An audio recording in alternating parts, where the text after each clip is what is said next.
देखिए, इंश्योरेंस जो है वो इंश्योरेंस कंपनी और इंश्योर्ड के बीच में एक मैच है। वो देना नहीं चाहते हैं और आपको लेना है।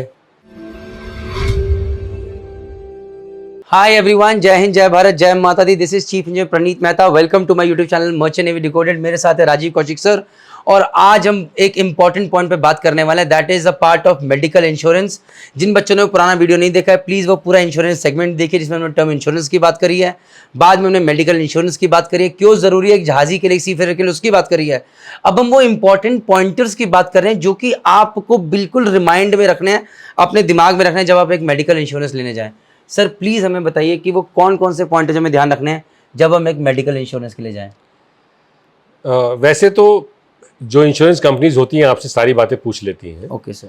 पर जितनी चीज़ें वो पूछती हैं वो आप फ्रैंकली डिक्लेयर कीजिए। अगर कोई एग्जिस्टिंग डिजीज़ है वो डिक्लेयर कीजिए। इफ़ यू स्मोक डिक्लेयर कीजिए। इफ़ यू ड्रिंक डिक्लेयर कीजिए। So everything which you know, अपना प्रोफेशन भी अगर उसमें कह रहे हैं कि आप किस प्रोफेशन को करते हैं, अगर वो पूछ रहे हैं, वैसे पूछते नहीं हैं, तो वो भी आपको डिक्लेयर कर देना चाहिए। उतनी डिटेल में नहीं पूछेंगे जितना टर्म प्लान में पूछते हैं, बिकॉज ये तो सिर्फ हेल्थ से रिलेटेड है। तो ये वाली चीज़ सबसे पहले होती है, इंपॉर्टेंट है कि आपने जो भी कंपनी को डिसाइड किया, जब उससे आपका ट्रांजैक्शन शुरू हुआ, तो फॉर्म को आपने अपने आप फिलअप करना है। फ़ोन पर कोई और कंपनी या कोई आपका एजेंट फिलअप ना करे, अपने हाथ से फिलअप कीजिए ऑल फॉर्म्स। सामने किसी को बैठाकर या ऑनलाइन भी अगर फिलअप कर रहे हैं, फिलअप कीजिए। जब आप फिर डिसाइड कर लें कि हमने ये कंपनी से हमने ले लिया है और हमने सारे डिक्लेरेशंस कर दिए हैं, तो जो भी कम्युनिकेशन है, जैसे हमने टर्म प्लान के लिए कहा, वो सारा कम्युनिकेशन आप संभाल के रखिए। प्रिंटेड फॉर्म के अंदर एक डॉक्यूमेंट के साथ पूरा का पूरा रख लीजिए। बिकॉज दिस अगर आप उसी कंपनी के साथ रहे तो इसमें 5 साल में प्रीमियम बढ़ेगा, लेकिन उसी प्लान को रिन्यू होता रहेगा। So you will not have to print again and again. देखिए, इंश्योरेंस जो है वो इंश्योरेंस कंपनी और इंश्योर्ड के बीच में एक मैच है। वो देना नहीं चाहते हैं और आपको लेना है। प्रॉफिट नहीं करना है आपको, but you want to cover your risk. तो जब आपको क्लेम के लिए आप क्वालिफाइड हो गए, बीमार हो गए या कुछ हुआ, तो आपको उनसे लेना है। So at that time you should be able to match them with their antics. Understood sir. Any other point sir? हाँ, इसमें जब हम इंश्योरेंस लेते हैं तो एक कोपे का सिस्टम होता है। कोपे मतलब वो बिना बताए आप उसमें लिख देते हैं कि 20% ये देंगे और 80% हम देंगे। तो ये ध्यान रखिए कि इसमें कोई कोपे का सिस्टम ना हो। It should be 100% from them and preferably it should be a cashless system. मतलब आप हॉस्पिटल गए तो वो एक कार्ड इशू करते हैं जब आप पॉलिसी ले लेते हैं।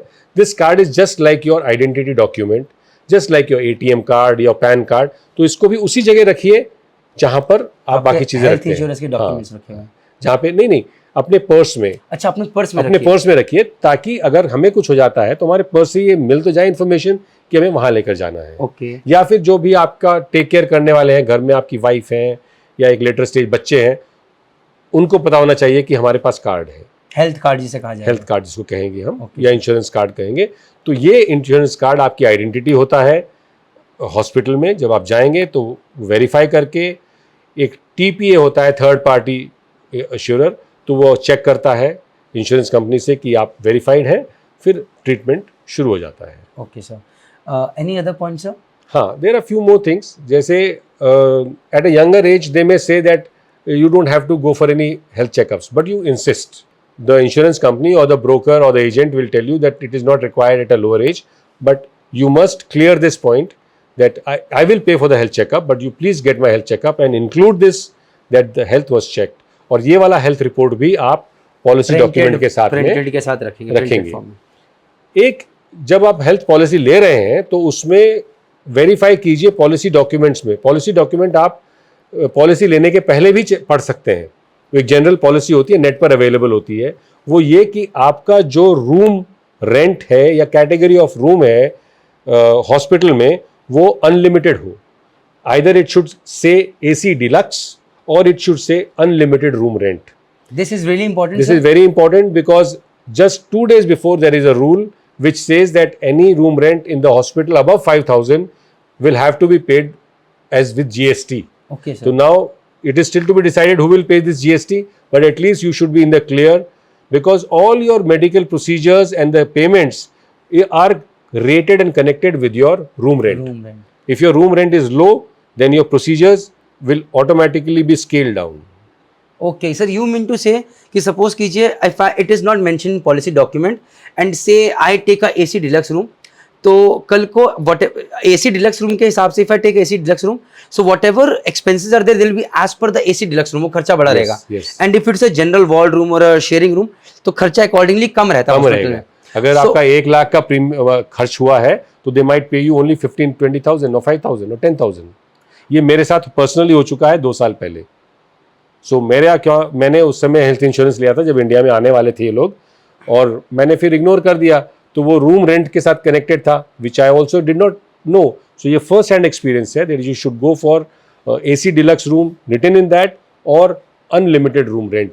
ये वर्डिंग्स आपकी पॉलिसी में होने चाहिए. I'll repeat it once again, guys, कि होता क्या है when you go to hospital, as per जो the category of room that you have taken, उसके हिसाब से बाकी सारे expenses, डॉक्टर के visiting charges, gloves के charges, everything is included that way. So if you have taken a smaller room rent वाला तो खर्चा भी सबसे रहता है, and if you have taken a AC deluxe room खर्चा भी सबसे रहता है. प्रीमियम उसी के हिसाब से चेंज होता है. चेंज होता रहता है. तो if suppose in your policy document it is mentioned, say this room, and if you take this room, the higher category room, so they will pay you as per this, and other amount will extra you amount will have to pay. You will have to pay. Then what is the purpose Yeah. of the So, medical insurance? A better way, which like we have also explained in the last video about health insurance, that it is better to go to the major hospitals of your city. Now this is another point which is important. Yes. So this is the best way. और आप उनसे पूछिए कि which is the best insurance company which does not refute your claims or normally which has a better approach to the clients. So they will tell you the name of the insurance companies. They will not say anything about that. So you can ask all the questions to the hospital and then you take that, decide upon that company and take the appropriate health plan from that company. Simple है यार. I stay in Dehradun. Say there is Max, there is Synergy, there is Apollo. I go to visit these 3 hospitals. आते हैं भाई cashless कौन कौन सी देता है, कहाँ पर कोई दिक्कत नहीं महसूस करते हो आप लोग, मुझे बताइए. Feedback directly from the client. जय माता दी. Simple, right, sir? So I think the last point is the most important and the vital point amongst all these points. And with this, we'll end this video. Thank you very much. Stay tuned. जय हिंद, जय भारत, जय माता दी.